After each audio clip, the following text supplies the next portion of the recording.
পূর্ব বর্ধমান।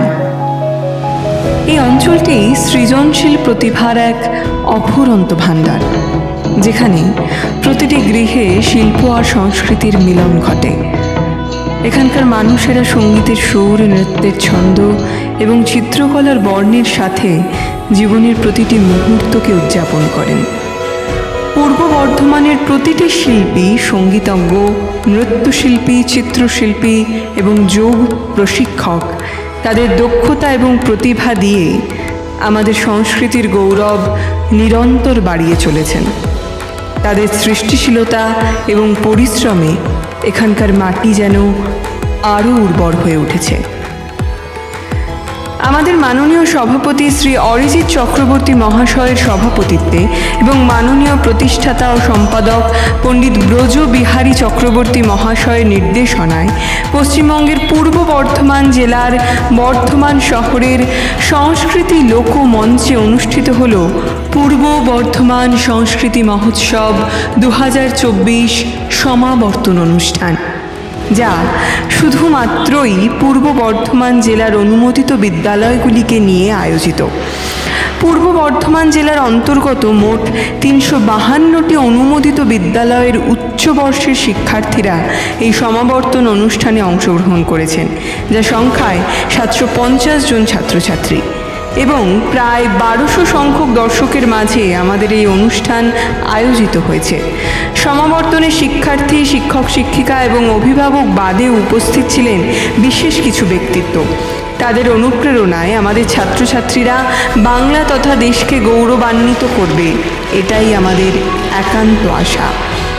আসুন এই অনুষ্ঠানের কিছু বিশেষ মুহূর্ত আপনাদের সাথে ভাগ করে নিই।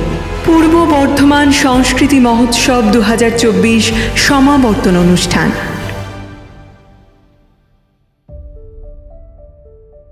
থেকে কৃতজ্ঞতা জানাচ্ছি আজকে এই অনুষ্ঠানে আসার জন্য, এবং সুরভারতী সঙ্গীত কলাকেন্দ্রের পক্ষ থেকে আরও কৃতজ্ঞতা জানাচ্ছি যে সমস্ত গুণী ব্যক্তিরা আজকে আমাদের এই সমাবর্তন অনুষ্ঠানে অতিথি হিসাবে উপস্থিত হয়েছেন। তাদেরকে আমরা তাদেরও কথা শুনবো, সমৃদ্ধ হব, এবং সর্বোপরি যারা ছাত্রছাত্রী আমাদের এখানে এসছে, যাদের হয়তো জীবনের প্রথম পুরস্কার, কারো ক্ষেত্রে হয়তো দ্বিতীয় তৃতীয় হতে পারে, কিন্তু মোটামুটি প্রথম দিকের পুরস্কার প্রাপ্তির বা সার্টিফিকেট প্রাপ্তির একটা সময়, তাদেরকে শুভেচ্ছা। হতে পারে এটা প্রথম মঞ্চ, কিন্তু ডেফিনেটলি আমি বিশ্বাস করি এটা তোমাদের শেষ মঞ্চ না, আরও অনেক বড় বড় মঞ্চে অনেক বড় বড় পুরস্কার তোমাদের জন্য অপেক্ষা করছে।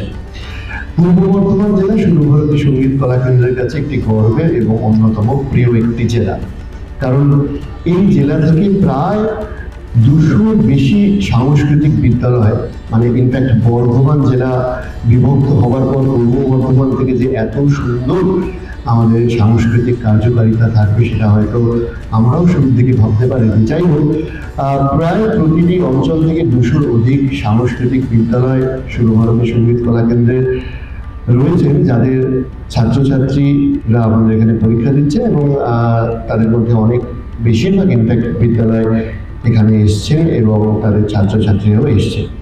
শিক্ষকদেরকে আমরা আজকে সম্বর্ধিত করবো, কারণ ডেফিনেটলি শিক্ষকরা ছাড়া আমাদের এই সমাজ, সংস্কৃতি হোক, শিক্ষা দীক্ষা হোক, যে কোনো ফিল্ড হোক, শিক্ষক ছাড়া এগুলো প্রায় অসম্ভব। তাই প্রত্যেক শিক্ষকরা যারা আমাদের সাথে যুক্ত রয়েছেন তাদেরকে আমরা সম্বোধিত করবো, সম্মানিত করব, এবং এগুলোর মাধ্যমে সুরভারতী সঙ্গীত কলাকেন্দ্র নিজেই সম্মানিত হয়। আর সুরভারতী সঙ্গীত কলাকেন্দ্রের ক্ষেত্রে আর একটা কথা আপনাদের জানিয়ে রাখি, আপনাদের জানলে খুবই গর্বের লাগবে এবং আনন্দ পাবেন। প্রায় আপনাদের মতো প্রায় 7,000-এর উপর বিদ্যালয় গোটা ভারতবর্ষ থেকে, বিভিন্ন অঞ্চল থেকে, উত্তর থেকে দক্ষিণ, পূর্ব থেকে পশ্চিম, প্রায় সমস্ত রাজ্য জুড়ে এবং পশ্চিমবঙ্গের সমস্ত জেলা জুড়ে আমাদের সাথে যুক্ত রয়েছে, এবং 3.5 লক্ষের উপর ছাত্রছাত্রী নিয়মিত এই আঁকা, গান, নাচ, আবৃত্তি এই সমস্ত চর্চার মধ্যে রয়েছে।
পুরাণ, উপনিষদ, মহাভারত, বেদ, পরাশর, শঙ্কর, বেদব্যাস, বিশ্বামিত্র, বশিষ্ঠ সমৃদ্ধ জ্ঞান ভাণ্ডার উন্মোচিত করলেন ভারত ভূমির মুনিশ্রেষ্ঠ।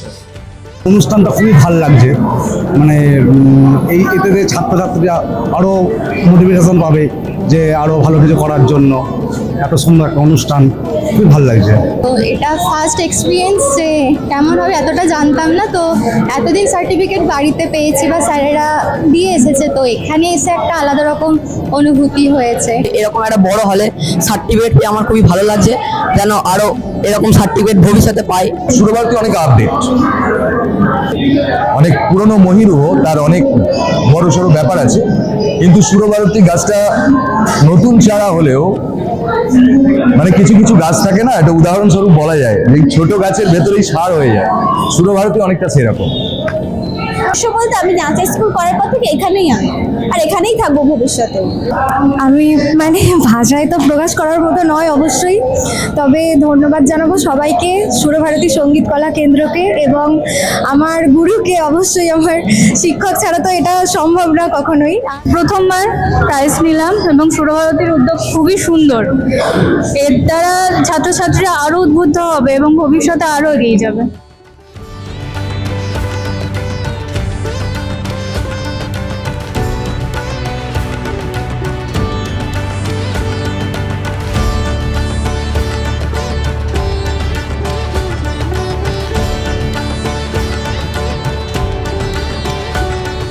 তো আমার কিছু বলার নেই, আমার এতটাই ভালো লাগছে। আজকে এখানে অনেক মানুষজন এসেছেন, অনেক স্টুডেন্ট এসেছেন, আমার স্কুলেরও স্টুডেন্টরা এসেছেন, এখান থেকে আজকে সার্টিফিকেট পেয়েছে। এবং আমাদের সুরভারতী সঙ্গীত কলা কেন্দ্রের যিনি প্রধান অরিজিৎ চক্রবর্তী মহাশয় সম্পর্কে একটাই কথা বলবো, উনি মানে ভীষণই ভালো মনের একজন মানুষও। শুধুই যে গুণী মানুষ তা নয়, উনি খুব ভালো মনের মানুষ। আমরা যতবারই সেন্টারে যাই আসি, যেভাবেই ওনার সাথে যোগাযোগ হোক না কেন, পরোক্ষ বা প্রত্যক্ষভাবে, উনি সব সময় আমাদের কোঅপারেট করে চলেছেন। আজ দীর্ঘদিন ধরে এই সঙ্গীত কলা কেন্দ্রের সঙ্গে আমরা জড়িত রয়েছি, কিন্তু কোনোদিনও মনে হয়নি আমাদের যে আমরা এই সেন্টার থেকে কোনোদিন কোনো কম ফেসিলিটি পেয়েছি। যা পেয়েছি সেটা যথেষ্ট, এবং আমি একটা স্কুলের শিক্ষিকা হয়ে আমি যথেষ্ট কৃতজ্ঞ। আমাকে সব সময় সুযোগ সুবিধা দেওয়া হয়েছে এবং যেভাবে পেরেছেন আমাদের সুরভারতী সঙ্গীত কলা কেন্দ্র আমাদের পাশে থেকেছে। কিন্তু এইরকম অনুষ্ঠানে আসার পর বাবা মারাও চাইবে যে তাদের ছেলেমেয়েরা আরও এগিয়ে যাক। আর বেশি কিছু বলার মতো নেই আমার। ধন্যবাদ।